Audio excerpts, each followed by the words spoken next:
our service as printed in your bulletin. Some of you don't have bulletins. I didn't make enough, I think. I'll try to walk. Betty Lee Jennings, 75, of Bridgeport, Texas, passed away Monday, August 31st, 2015, in Decatur. Born November 21st, 1939, in Decatur, to Reba and S.G. Holland. A retired executive assistant and Elvis enthusiast. Enjoyed birding and gardening, but her primary hobby, her family and her grandchildren. She is survived by her sons Alan, Stephen, daughter Tracy, brother Charlie, and wife Wanda. Grandchildren, C. Austin,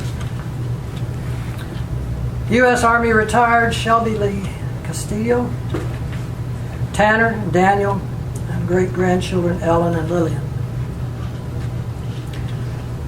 We commend our Christian sister into the arms of the Lord and truly await for that grand reunion in heaven. This is the end of our service. At this time, the family asked if they could have time for a few words. So I leave that to you.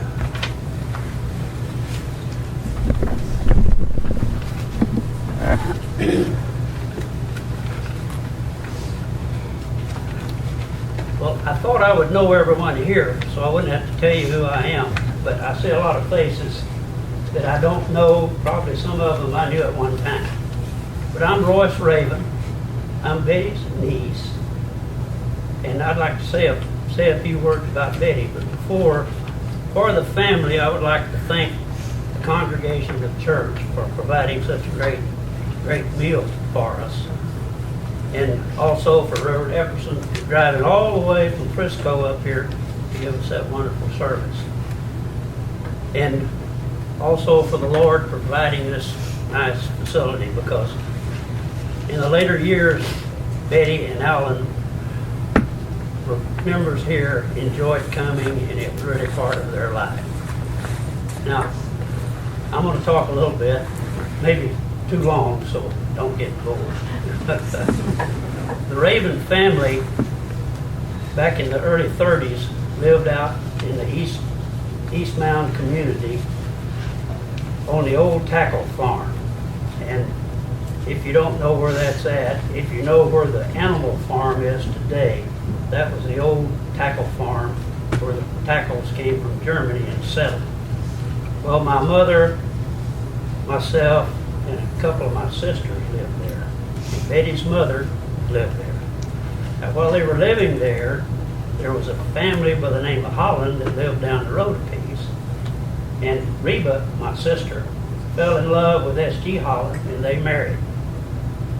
And they lived with the Hollands. They had a big dairy, and they milked a lot of cows. But during that period of time, my mother and I, we moved into Bridgeport. And unfortunately, in I think it was 1944, Betty's dad had an unfortunate automobile accident and passed away. At that time, Reba and Betty moved into Bridgeport with my mother and I. And while they were living there, Reba met a man in Chico by the name of Louis Gamble and married, and they moved off to Chico. So that was the first time I wasn't around Betty. And I went off to, and while they were living in Chico, they had a son by the name of Charles, and he's sitting over here, Betty's half-brother. And I want to talk about him in a little bit. But anyway, I went off to college, and while I was in college, Reba and Betty and Charlie moved to Irving, Texas. Well, when I got out of college, I didn't have any place to go, so I moved into Irving with Reba and Betty and Louis and Charlie. And I lived there for 5 or 6 years until my present wife, Peggy Raven, and I married, and we moved to Arlington. The point I wanted to make, I have spent a lot of time with Betty in her younger years. And while they were living in Irving, Betty fell in love with Jeff Roundtree and had a couple of young guys here, Stephen and Alan. And later on, she married Harold Jennings, and I think Harold is here. He's back here. Glad for you to come, Harold. And they had this beautiful girl, Tracy, who was sitting over here. And as life went on, Alan, in his young days, had a terrible automobile accident and lost some of his physical abilities to take care of himself.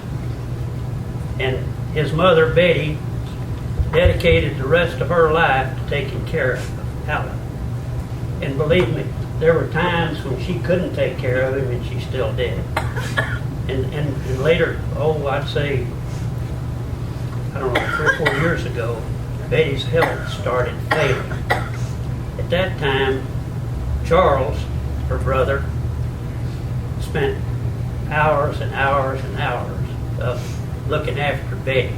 And there were times that Betty was in the nursing home where she needed to stay, but no, she would go home to take care of Alan.